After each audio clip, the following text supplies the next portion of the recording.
Tonight on the show, an interview with our guest. Stay until the end to find out who he is. Ladies and gentlemen, please welcome the winner of the 1v1 between Aimbot and Kenji, which is Kenji.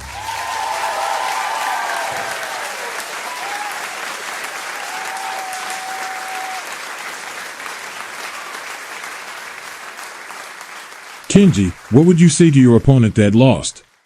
Geez, I don't know. You. What would you say about your loss to Kenji, and will this drama finally come to an end? I want to settle peace with Kenji. And what do you think about what Aimbot said? Yeah. That was all from me, guys. See you soon. It's been good fighting you. You can go now. Bye, guys. I like this show and all. Hello, guests, and welcome to the 18th episode of Aimbot's Nightly Talk Show. Today, we are going to interview a guest. You will find out who he is later, and you will hear a special message, so stay tuned. But before that, we will start with the Roblox news. In the news, Roblox has allowed swearing in chats with users who have a verified ID. Now, welcome the guest.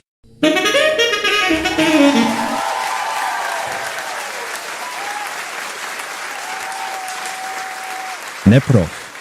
He's a Roblox YouTuber with over 8,000 subscribers. Good evening. How's things?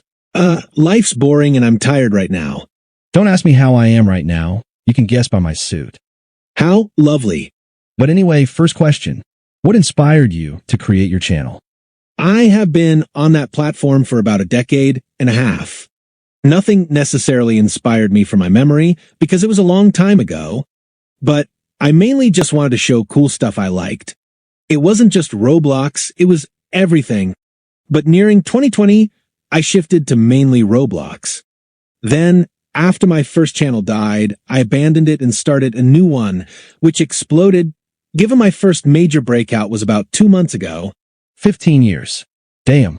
About 13 and a half. Nearing 14. Anyway, moving on. How did you get to this level of success? Luck. The first video to blow up had 20 views in the first day. Then suddenly it just started getting views. Then I made another similar one, 100,000 views in a week. Pure luck. To be honest, there is little bit of knowledge you need. The thumbnails and titles need to have keywords, and they need to look in a certain way. There needs to be a sort of question asked in the title that makes the viewer curious. Also, editing plays a big part.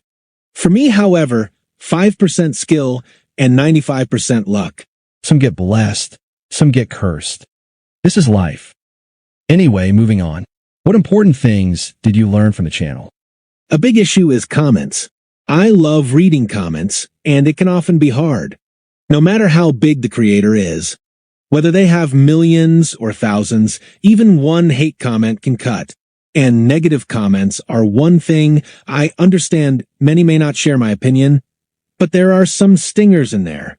Even big ones like Filthy Frank, who feed on toxicity, he had stickers on his PC telling him not to read the comments, because even he is a human.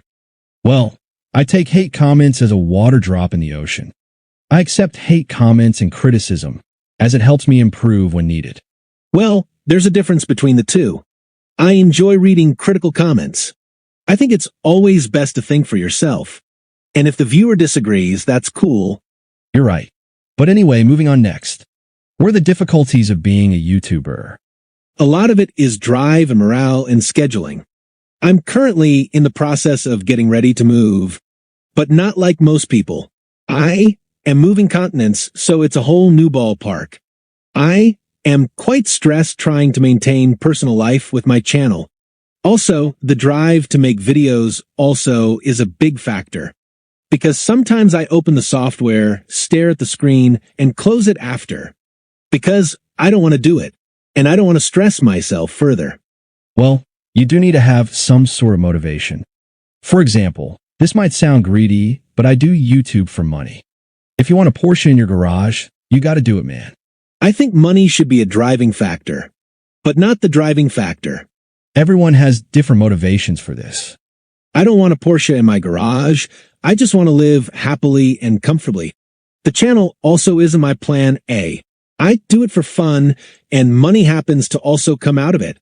I sometimes do the show just because I'm bored. There you go. Same goes for my channel. But anyway, last question. Tell us an inspiring quote towards everyone. I think the best course of action in life is to get where you want to go, is to just try out what works for you, and you do it. Don't try to just do what everyone is doing. If you know what you're useful for and what you're good at, why would you waste your time doing other people's stuff for them? It's foolish. That's something I can agree on. I'm going to be 100% honest. I'm a big loser, but I try to improve my content and life in general. Well, first step is getting out of that negative mindset. Calling yourself a lover never got anyone anywhere. I suppose one could see it that way. It's not exactly a negative mindset, but more like a motivation for me. Because when something is true, you can't deny it. Well, the idea of one being a loser is subjective, and I think putting that on yourself is harmful. I have pros and cons like everyone, but people should try to do their best. Sure, but wouldn't that not make you a loser? Depending on what your pros are. As long as you have pros, then you're fine. If you can drive but can't play games, then become a taxi driver. As long as you see any worth in yourself. But anyway, the conversation got a bit long. Thank you for accepting the invitation. It was great having you here, and good luck with your channel. That was everything for this week. It was an honor for me to be here, and see you next time.